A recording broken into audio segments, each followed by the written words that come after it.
नमस्कार साथियों। आशा करता हूं कि आप स्वस्थ हैं, खुशहाल हैं। लेकिन फिलहाल वक्त कुछ ऐसे चल रहा है जहां पर बहुत सारे लोगों ने अपनी नौकरी गंवा दी है।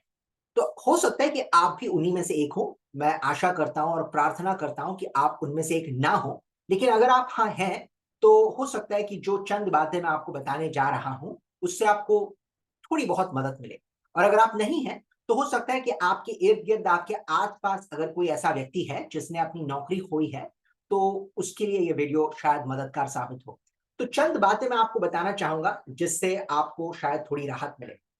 सबसे पहले मैं आपको बता दूं, और ये मेरी व्यक्तिगत अनुभव की बात है, कि मैं भी उन लोगों में से रहा हूं जहां पर आप अचानक से अपनी नौकरी खो देते हैं और आपको पता नहीं होता कि हमें करना क्या है। तो मैं पूरी तरह इस बात से वाकिफ हूं कि ये आसान वक्त नहीं होता। तो शायद मैं आपसे 10 बातें कर लूं, लेकिन इससे हो सकता है कि तुरंत आपको कोई लाभ न मिले। लेकिन मैं अपनी तरफ से एक छोटी सी कोशिश करना चाहूंगा कि हो सकता है कि इन बातों को सुनकर आपको कोई तरकीब याद आ जाए, या फिर आप अपना खुद का रास्ता तलाशने में सक्षम हो। ठीक? तो चलिए शुरू करते हैं फिर। सबसे पहले मैं आपको वो चंद बातें बताना चाहूंगा जो आपने नहीं करनी है नौकरी खोने के बाद। तो 3 ऐसी आवश्यक बातें हैं जो मेरे ख्याल से बहुत ज़रूरी हैं, जिनकी तरफ ध्यान आकर्षित करना।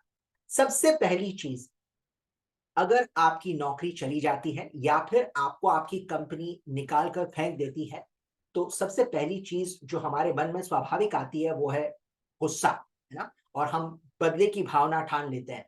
तो सबसे पहली चीज़ जो आपको नहीं करनी चाहिए, वो है अपनी कंपनी की तरफ उत्तेजित होना और ये कहना कि मैं एक दिन बदला लूँगा, या फिर ये गलत हुआ है मेरे साथ, ये ऐसा कैसा किया उन्होंने।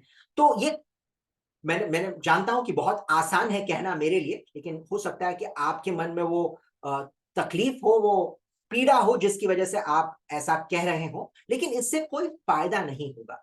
क्योंकि जिस कंपनी ने आपको निकाल कर बाहर का रास्ता दिखाया है, हो सकता है उनकी अपनी भी कोई मजबूरी हो, और अगर मजबूरी ना भी हो, तो हम इस बारे में ज़्यादा कुछ नहीं कर सकते, क्योंकि ये अब इतिहास बन चुका है। तो सबसे पहली चीज़ जो आपको करनी चाहिए वो है अपने विचारों पर अंकुश लगाना, कि मैं पहली कंपनी को गाली-गलौज करते फिरूँ और गुस्से की भावना अपने मन में उबाल कर रखते रहूँ, बिकॉज़ इससे कोई फ़ायदा आपको नहीं पहुँचेगा। दूसरी जो चीज़, कुछ लोग कंपनी को गाली नहीं देते, लेकिन अपने आप को कोसते रहते हैं कि ये सब मेरी वजह से हुआ है। मैंने ये क्यों नहीं देखा? अगर मैं अपने काम में थोड़ा-सा और बेहतर होता तो शायद शायद मेरी नौकरी बच जाती। शायद मैं ये कर लेता, शायद मैं वो कर लेता। तो ये सब बात की बातें हैं, ये सारी ख़याली पुलाव हैं। तो अपने आप को कोसना बंद कीजिएगा। अपने आप को कोसने से ना आपकी नौकरी लौट आएगी और ना ही आपके भविष्य में कोई सुधार होगा। तो इस बात से उभरना और इस बात को समझना ज़रूरी है कि मैं अपने आप को ना कोसूँ। इससे सिर्फ़ आपकी जो भावना है, वो दिन-ब-दिन और बिगड़ती जाएगी और आप अपने आप की मदद नहीं कर पाएँगे। तो इसको भी अंकुश लगाना बहुत ज़रूरी है। तीसरी चीज़, अपनी जो पहली कंपनी थी, वहाँ पर साथियों के साथ रोज़ाना बात करना, जिस नौकरी को आप खो चुके हैं उसके बारे में, कि भाई मेरी नौकरी चली गई, तुम्हारी है, कैसा लग रहा है, क्या हो रहा है, वगैरह-वगैरह। तो शुरुआत में बहुत सारे लोग ऐसा करते हैं, लेकिन इससे भी कोई ख़ासा फ़ायदा आपको होगा नहीं, क्योंकि हो सकता है कि आपकी तकलीफ सामने वाला 1 आध दिन, 2 दिन, 4 दिन सुने, लेकिन उसके बाद वो भी उससे ऊब जाएगा। हाँ? कुछ लोगों को खुशी भी होगी कि आपकी नौकरी चली गई है, तो हम नहीं करना चाहते ये सब कुछ। तो इस झंझट में ना ही पड़ें तो बेहतर है।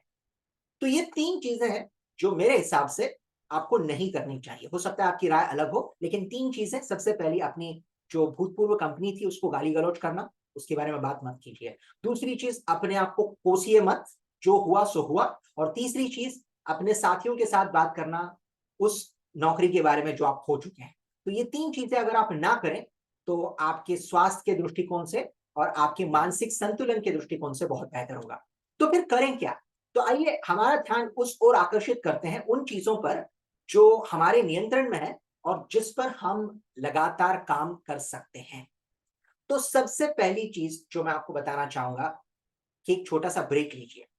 जी हाँ, अब ब्रेक का मतलब ये नहीं होता कि आप वेकेशन पर, छुट्टियों पर चले जाएँ। अगर आप करना चाहते हैं तो उसमें भी कोई बुराई नहीं है। अगर आपके पास पैसे हैं और वक़्त है, तो आप छुट्टियों पर भी जा सकते हैं। लेकिन अगर आप छुट्टियों पर नहीं जाना चाहते, तो एक छोटी-सी चीज़ आप कर सकते हैं कि अपने परिवार के साथ थोड़ा वक़्त बिताइए, या फिर कहीं आप अगर घूमने-फिरने के लिए आस-पास जाना चाहते हैं, 1 आध 2 दिन वो आप कर सकते हैं, या फिर आप फिल्में देख सकते हैं, जो भी ऐसी चीज जिससे आप पहले जो घटना आपके साथ हुई है उसको भूलकर आने वाले कल की ओर देखना शुरू करें। तो इन दोनों घटनाओं के बीच थोड़ा सा फासला होना बेहतर होता है।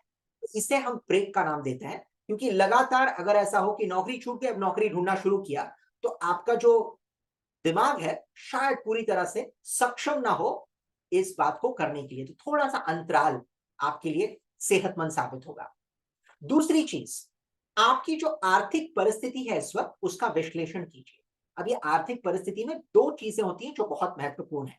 एक, कौन सी वो खर्चे हैं जिनकी ओर मुझे ध्यान देना है।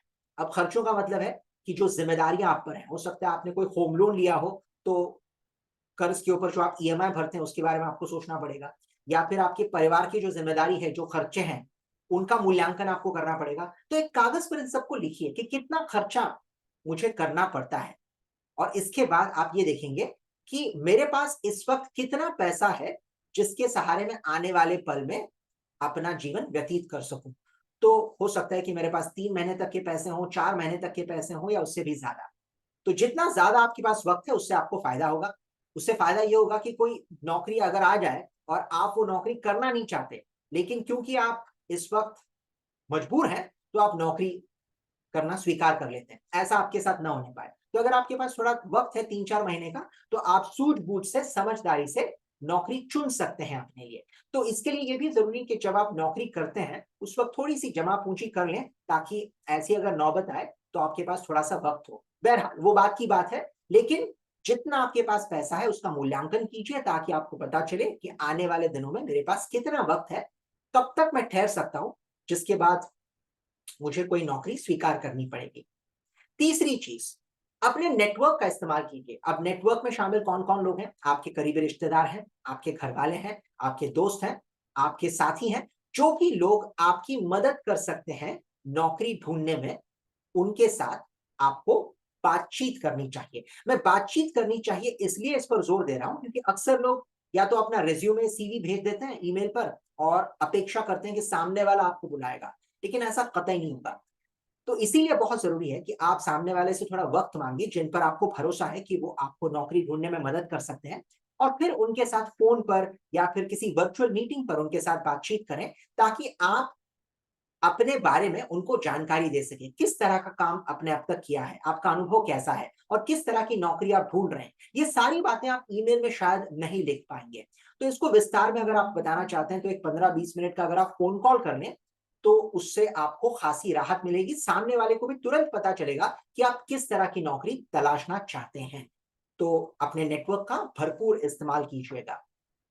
साथ ही साथ आप सोशल मीडिया पर भी अपने बारे में बता सकते हैं लोगों को, ताकि आप सही नौकरी ढूंढ पाए। लेकिन सोशल मीडिया से भी बेहतर होता है कि जिन लोगों को आप करीबी तौर से जानते हैं उनके साथ बातचीत कीजिएगा।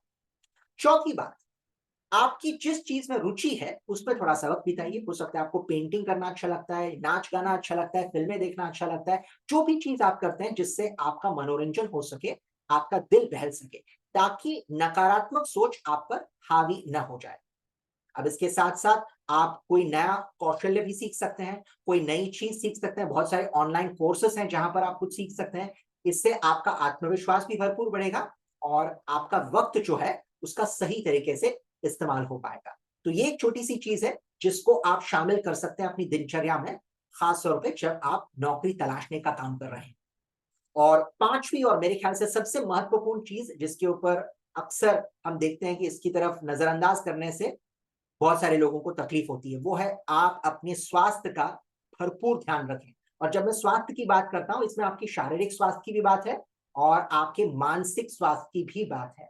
तो हो सकता है कि आपको दौड़ लगाना पसंद है, आप टहलने जाना पसंद करते हैं, तैरना पसंद करते हैं, साइकिलिंग करना पसंद करते हैं। जो भी आपको अच्छा लगे, दिन भर में एक आधा घंटा उसमें बिताएं, ताकि शारीरिक जो स्वास्थ्य है आपका वो सही रहे। लेकिन साथ ही साथ शारीरिक से भी कुछ ज्यादा मैं अंक दूंगा आपके मानसिक स्वास्थ्य को। तो कहीं पर भी निराशा आपके ऊपर हावी न हो जाए, ये ध्यान रखना आपकी प्राथमिक जिम्मेदारी है। तो अपने परिवार के साथ बात करते रहिएगा। हो सकता है थोड़ा सा योगाभ्यास आप करना चाहें, मेडिटेशन आप करना चाहें, जो भी वो करें जिससे आपका जो मानसिक संतुलन है वो सही तरीके से बना रहे। तो ये 5 चीज़ें हैं जो मैं चाहूँगा कि आप करके देखें। सबसे पहली चीज़, ब्रेक लीजिएगा। दूसरी चीज़, अपनी आर्थिक परिस्थिति का मूल्यांकन कीजिएगा। तीसरी चीज़, अपने नेटवर्क का सही इस्तेमाल कीजिए, अपने दोस्तों और करीबी रिश्तेदारों का। और चौथी चीज़, कोई चीज़ में अगर आपको रुचि है तो उसमें वक़्त बिताइए, या फिर कोई नई चीज़ सीखिए, जिसको हम स्किल कहते हैं, अपस्किलिंग करना। और आखिरी चीज़, अपने स्वास्थ्य का, ख़ास तौर पे अपने मानसिक स्वास्थ्य का ज़रूर ध्यान रखिएगा। एक बार फिर कहना चाहूँगा दोस्तों, वक़्त आसान नहीं है, लेकिन जब वक़्त आसान नहीं होता, तभी हमारी सही परीक्षा होती है। तो अगर आप उन लोगों में से हैं जो इस वक़्त एक मुश्किल दौर से गुज़र रहे हैं, तो मैं कहना चाहूँगा कि आप जो भी कर रहे हैं, सही कर रहे हैं, और आपका परिवार आपके साथ है, हम सब आपके साथ हैं। तो आशा करता हूँ कि इन बातों को लेकर शायद आप प्रयास करेंगे और एक नई रोशनी लाना चाहेंगे अपनी ज़िंदगी में। और अगर आप किसी ऐसे को जानते हैं जिसको ज़रूरत है, तो उन तक इस बात को ज़रूर पहुँचा देना। मेरी ढेर सारी शुभकामनाएँ आपके साथ हैं। बहुत जल्द दोबारा मुलाकात होगी किसी और विषय पर। तब तक के लिए अपना और अपने परिवार का ध्यान रखिएगा। बहुत-बहुत धन्यवाद।